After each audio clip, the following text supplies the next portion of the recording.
kind of know a little bit about this, but how did all of it get started? I was sort of there, but I wasn't there for like the very beginning inception of it.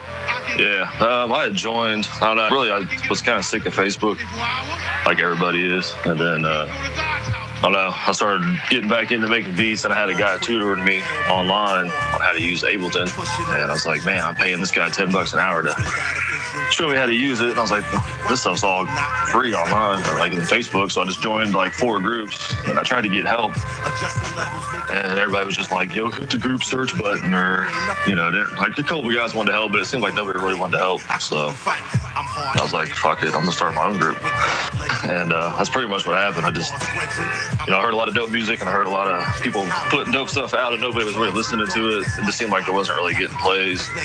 It just seemed like a lot of the groups just kind of like a waste of time. Like you'd share music or ask for help and just get ignored. So I tried to start something different where we could like build from the ground up, you know? Yeah, and I think you did something really interesting with that I noticed right off the bat, which is that you were sort of handpicking people from certain groups. Yeah. Like I think we started talking in the 404 group. Yeah. And I noticed you started taking people, you started kind of plucking people from there, like, oh, this seems like the kind of person that would actually interact and give good feedback. Yeah. So the 404 group's always been cool, so you know, but even there, like, it's 404 specific, and I didn't have one at the time. So, I mean, I wanted one like everybody else, but yeah, so I was like basically going through there and like people that were helpful, like Karanis, how do you say his name? I wish I knew. I wish he was on right now so I could tell him. Well, where's he from? I would say Karans, but yeah, he's on his way. Yeah, he helped me like right away. He was like one of you and him were like the first dudes that had like a question. They were like, bam. And so yeah, I basically just grabbed people out of there that were like getting in and like trying to help out and try to be heard. And then there was a couple other groups that I was in. It was originally called HipHop Beatmaker Spot. That was the original name for it. And that brought in all kinds of... I was going to ask because I totally forgot what the original name was. Yeah. I'm really happy it's More Beats, Less Sleep. Yeah. It's more of a name, you know. That brought in all kinds of people, man. Just everybody that just wanted to spam the group was like, hip hop group, join it, spam it, never to be seen again, you know. So after like, yeah, I think for sure, trying to sell beats and stuff, like people trying to sell beats to other producers. Like, we don't need beats, we make them. Yeah, we make them. That was even like trying to filter everybody out. Like there for a while, like there wasn't really much going on. There was just a few people, so I started letting more people in. I was like, we'll see what happens, and I'll just ban them right away as soon as they posted something stupid. But yeah, that name was just bringing in, like, because if you search Facebook for hip hop beat makers or whatever, that group would pop up and everybody would join it. Right. So I was trying to avoid that.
I can hear sweat trickling down your cheek. Thundering, shaking concrete. I can hear sweat shaking the concrete. I can hear sweat trickling down your cheek. Thundering, shaking the concrete. Concrete. I can hear sweat shaking the concrete. I can hear sweat trickling down your cheek. Thundering, shaking the concrete. Concrete. I can hear sweat shaking the concrete. The concrete. The concrete.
How did you make the jump from it being a Facebook group into, I guess, what it is now, which is, I think it's still a Facebook group, but it feels more like a collective, you know?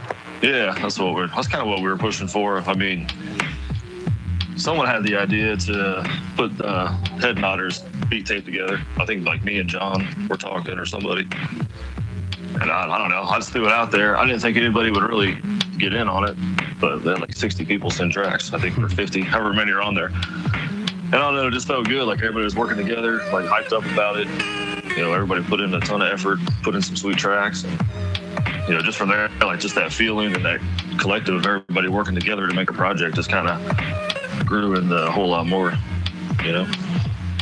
Yeah, it kind of, I think it found that momentum pretty quickly off the bat, because I remember once we put out that compilation, like everybody was so stoked on it, because it was such a start to finish perfect listen if you're into beat culture. Yeah, it was just a dope mix, and everybody's like, shit, we need to do more of that. We need a part 2. I was like, man, this was so much work to organize the first one. Because I had to explain the same thing to people, like, well, how long could the song be? Does it need to be a WAV file? Like, there's just so many questions, and it was just like, I finally learned my lesson, like, post up all the information, and then it's done. But yeah, there was a lot of work to get that first one done. And like I said, everybody was ready for a volume 2, like immediately. I'm like, no, let this resonate.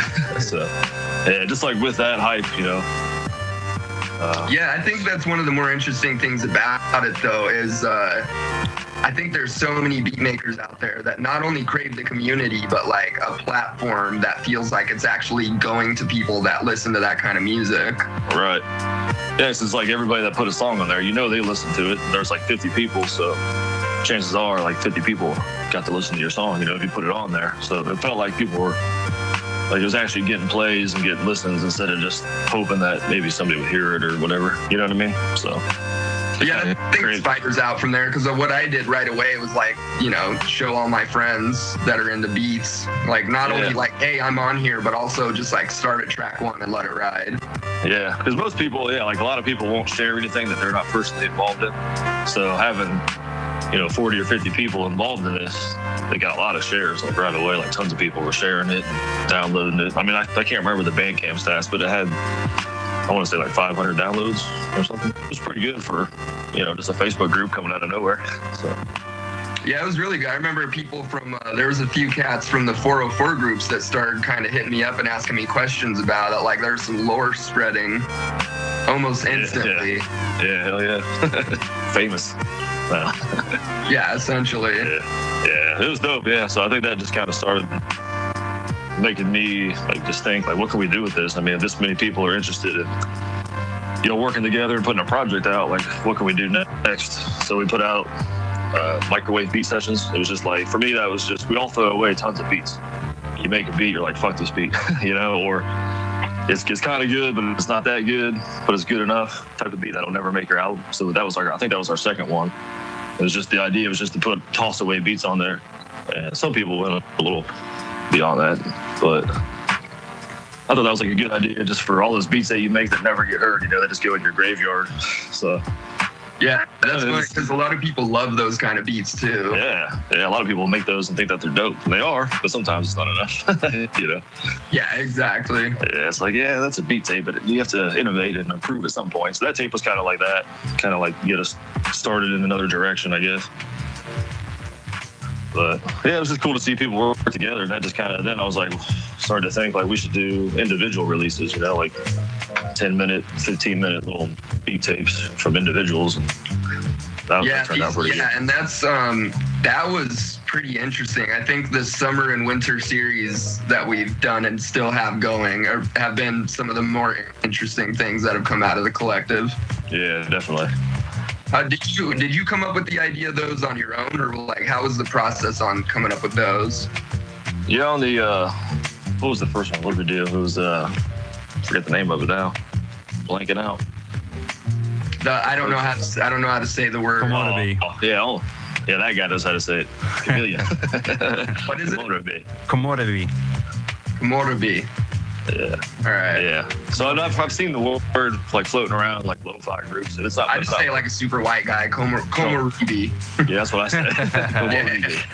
Komodobi. I'm like, whatever. Yeah, I didn't even think about that when I was like trying to name it. I actually asked my son. I'm like, because he studies Japanese, and I was like, give me a word, man, that you know we could use for this tape, and that's like the third word he gave me. And I was like, cool. But he said it wrong too. But it looked cool on paper. That was the dopest name because like I had to Google it. I'm assuming like most people. Yeah. And once I saw what it meant, I was like, oh, that inspired the entire direction for the tape for me. Yeah. So like something like coming through trees or something like that, I think. Yes, exactly. Japanese language has a lot of interesting terms like that we don't really have in English. Yeah. That was interesting. Yeah. So that was kind of, When you're talking about 15 tapes, 15 tapes were released on that Komodobi series, and They're all tremendous, man. I thought those were super dope releases. Yeah, those were awesome. And like I said, I think a lot of people were down for it just because, you know, they felt like it was going somewhere, like it was getting out. And that's kind of when started to like name it a collective at that point, because it just seemed like the right thing to do, you know.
The mind achieve.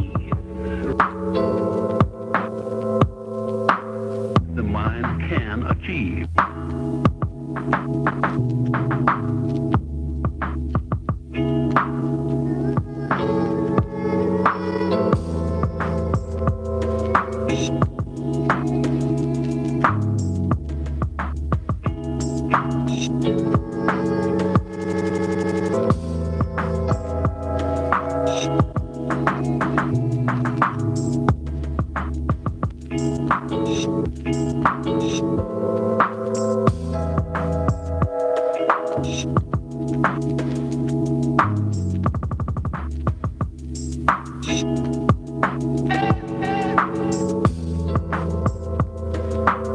I want to describe my discovery in the simplest terms possible. The spiritual forces with which all of us are blessed. The spiritual forces with which all of us are blessed.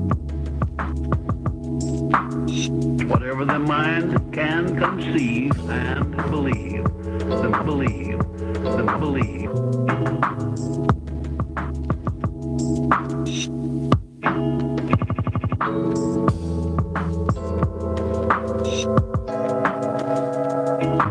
The mind can achieve. The mind can. The mind can achieve.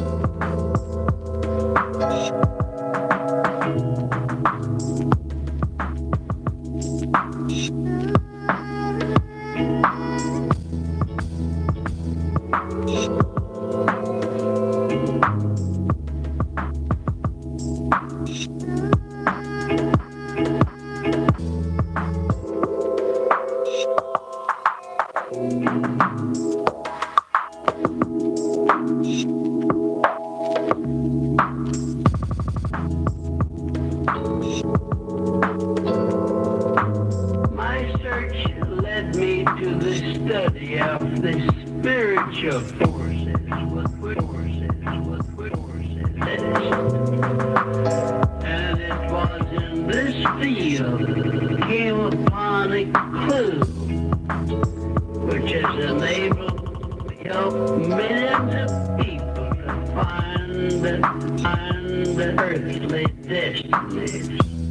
I want to describe my in the simplest terms possible, because it will reveal to you why it is that whatever the mind can conceive.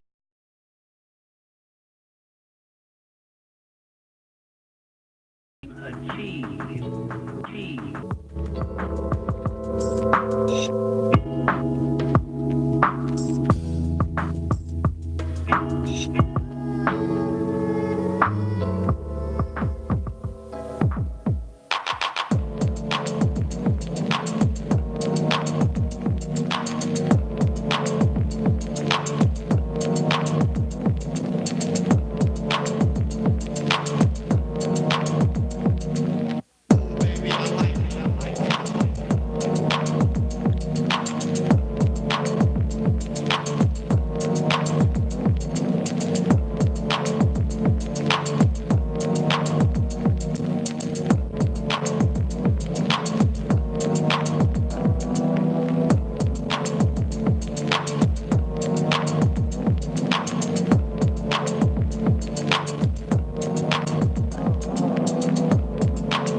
I think, the simple act of you making a tape where your goal is like, I'm making all these sounds from scratch, I think that's going to help foster that in a lot of other producers.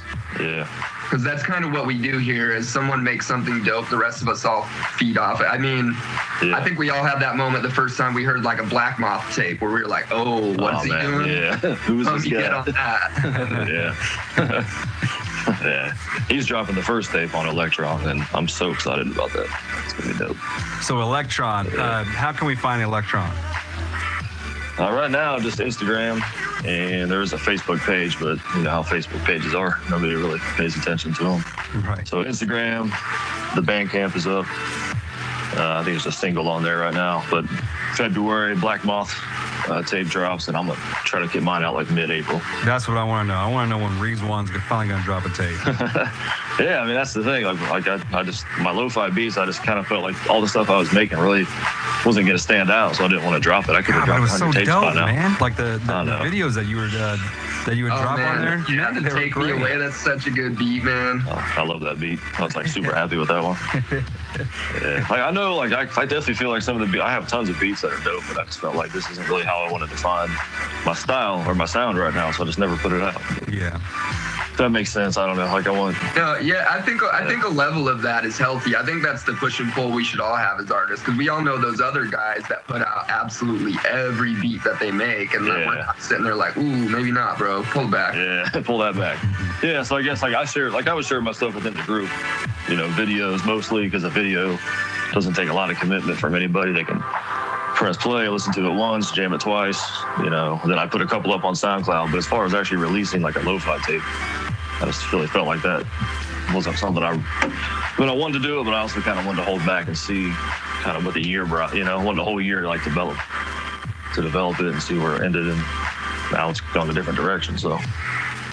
Yeah, I've been catching myself buying a shit ton of tapes, man. I don't know about you guys. How do y'all feel about as far as physical releases coming back in analog form? And I'm not talking about just vinyl, but I'm talking about, cassette tapes.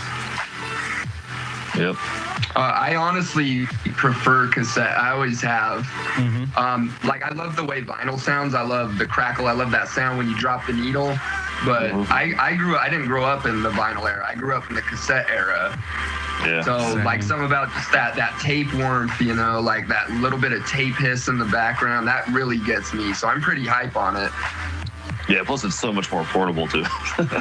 Yeah, I mean, the first tape I had in a long while that like wasn't, like some old music was Karan's actually. He sent me his Needful Things tape, and like that has not left my cassette deck.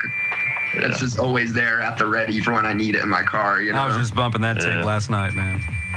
So good. Yeah. I personally believe like to take it seriously, you almost have to go to that level of physical releases.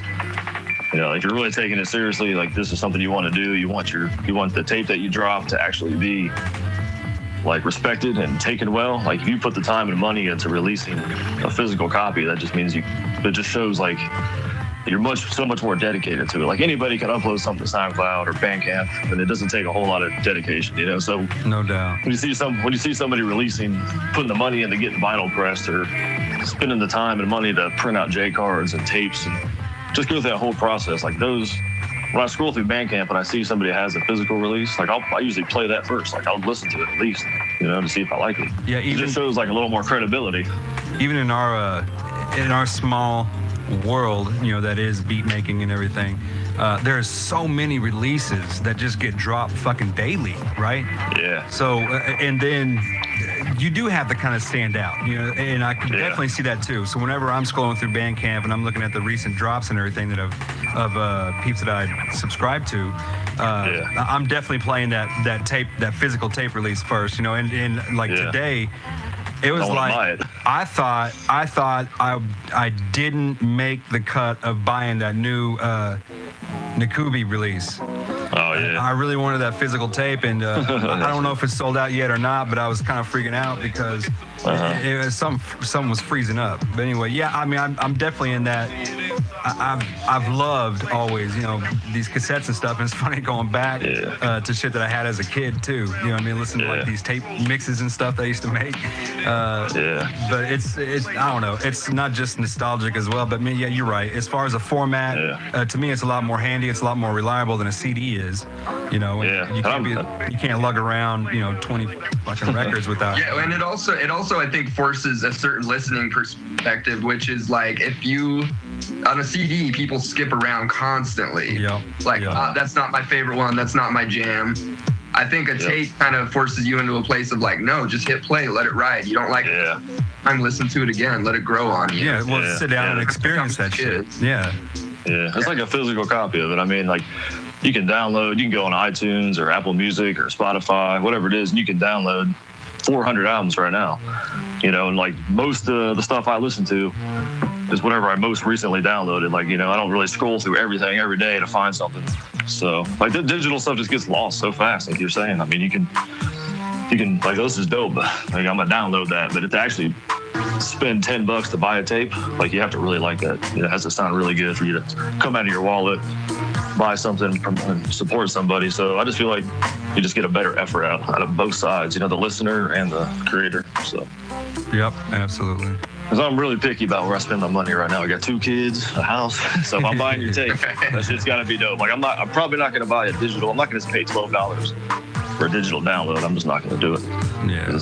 I don't know if my phone's going to break, my computer's going to crash, that shit's lost. But if I buy the physical copy and it comes with a free download, we're talking. Yeah, it just instantly endears the work to you more, I think, as well. It's always going to be like that, having something in your hand, no matter. I mean, maybe not for everyone. I know most kids now probably don't care about having physical copies, but I think there's always going to be those cats that, like, I want to hold it in my hand. Yeah. I want to read the J card. Yeah. Like, I was so, like, what's that label? That dude, K&A Labs? Can't think of it. But he puts out tapes. They have, like, you got, like, a booklet inside there. You can scroll through the pictures, and, like, it's got, like, a little story about why he created the tape. There's a couple guys like that. So it's just cool to have that, and, like, pop the tape in, kind of see what the artist was thinking to the J card. I don't know, it's like a whole different experience where you kind of like just sit down, relax, and just take the beat again.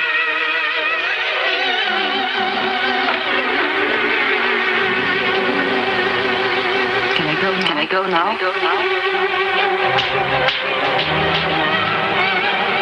Yeah, go. Who needs you? Dames like you are a dime a dozen. Go on, get out of here. Bring it here.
I call my sugar candy. I call my sugar candy. Because I'm sweet and candy. I call my sugar candy. Because I'm sweet and she understands me. I call my sugar candy. I call my sugar candy. Because I'm sweet and she understands me. I call my sugar candy. I call my sugar candy.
I think there's a lot of people that are full of vigor, and there's just been a lot of inspiration that has been brewing and will continue to brew for an unforeseeable future.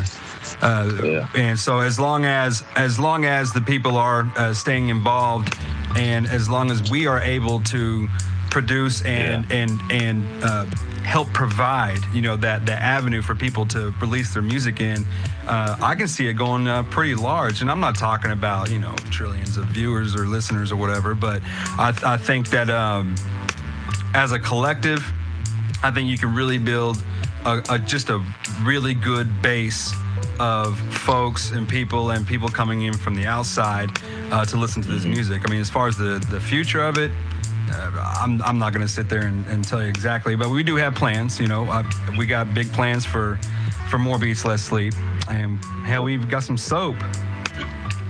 Hell yeah, we got soap. That's right. I'm not taking a shower, but we got the soap. That's so rich they actually use, man. I just wanted some to just kind of like put on display. Yep. I used it. That was like another thing about like doing the compilations and doing the artist releases, was just to keep people involved, It's real easy for more beats, less sleep to just go idle. Like, I feel like if somebody like me or one of you guys isn't really like posting and kind of building hype and making plans, and it'll die. And that's just the way it is. You know, it's just a Facebook group at that point.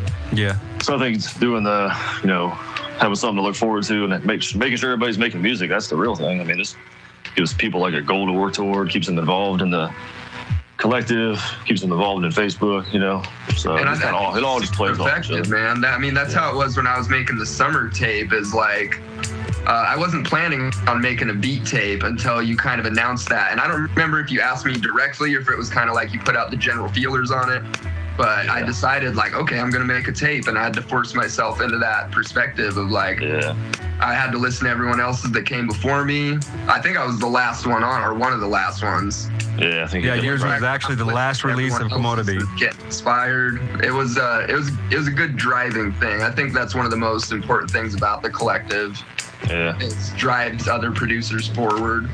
Yeah, it just throws like a goal out there and it keeps people involved, and then you get to, you know, hear everybody else's and kind of go like, all right, I got this. You know? Yes. Light up the sky, light the focus. Everything in this life, so they got two sides. Part one, part two. Get together with my beast behind technological, neurological, it's unstoppable. I'm fantastic, furious like the vibe from P-Long, Brooklyn Phenom. This beyond, flow for eons. Most death is beyond the fact most cats can agree on. Cause we on the same frequency. If not, change your dial and hit.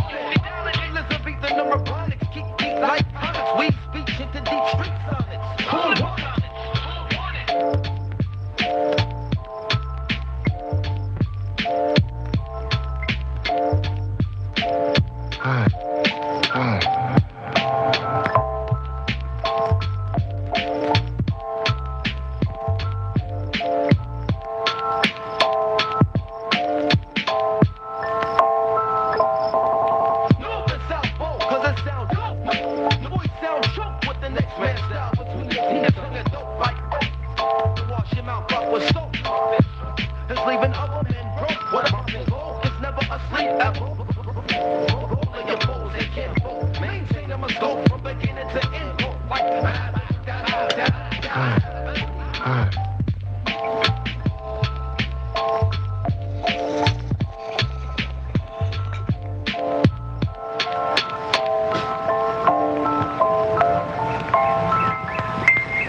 More beats, less sleep.